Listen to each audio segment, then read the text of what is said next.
And speaking of things that are coming up, I would hate to not leave on this note because the new publishing division of Gearbox, the very first, and this is the very first company. It's its own company. Yeah, Gearbox Publishing. Bulletstorm Full Clip Edition. It's actually going to be the fourth game, Gearbox. The fourth game. The first was Homeworld Remastered. That's right. And then Homeworld Deserts of Karak, and then the Duke Nukem 20th Anniversary Edition.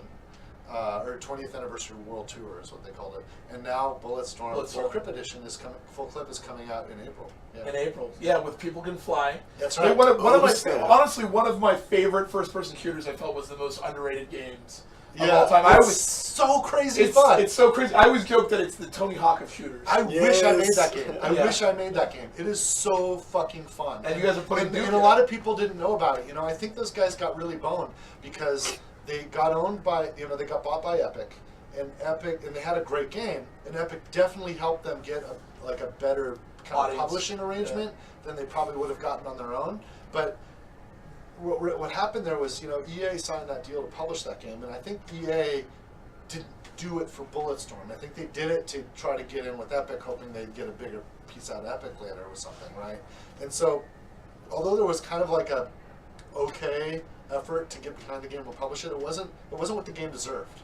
Right. Now, that game was I think it was 88 or 89 Metacritic or something, really high. It was a really well rated game, and it only was not 90 plus because it was who are these Polish guys? I think to me that was one of the best games of the year. It was so freaking fun.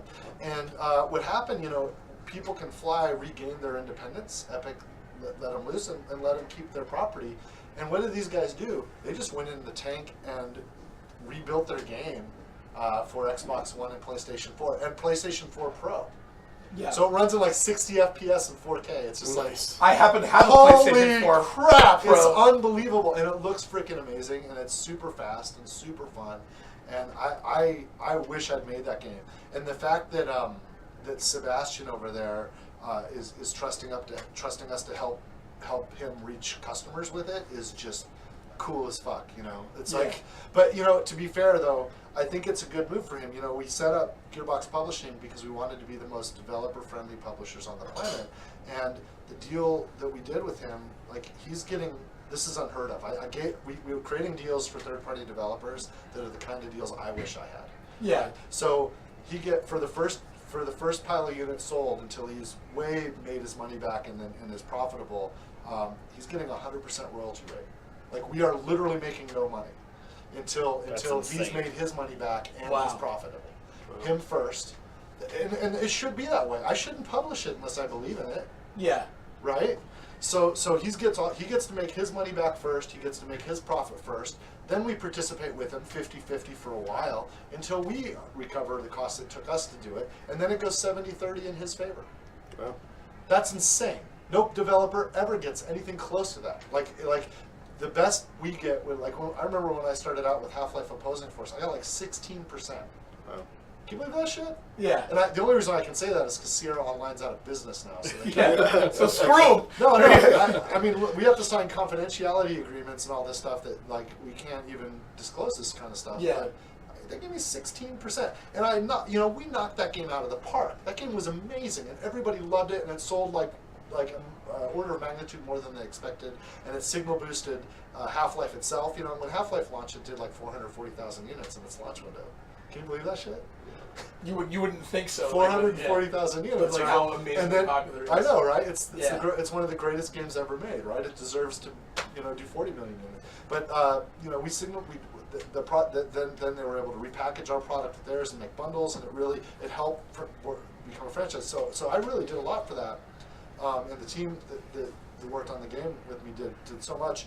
And the reward we got when we did the next one, Half-Life Blue Ship, we got 20%. We got 20%. You get that 4% boost. Oh my God! Instead, People Can Fly are making 100%. Yeah. Until they and then once we're clear, it's 70% in their favor. So and I want Sebastian to be able to. I'm saying you don't have to keep the secret. I want you to scream from the highest mountain. It's pretty cool transparency.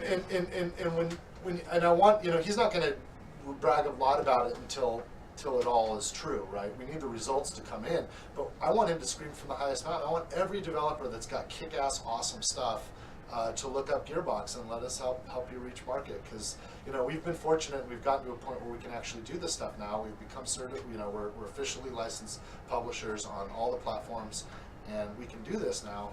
And it's hard. I mean, it took us over a year for Microsoft to be okay with us to publish on Xbox, and PlayStation's that's even gnarlier. PlayStation's PlayStation, right? So the fact that we can show up as an independent that's developer friendly is really, really rare.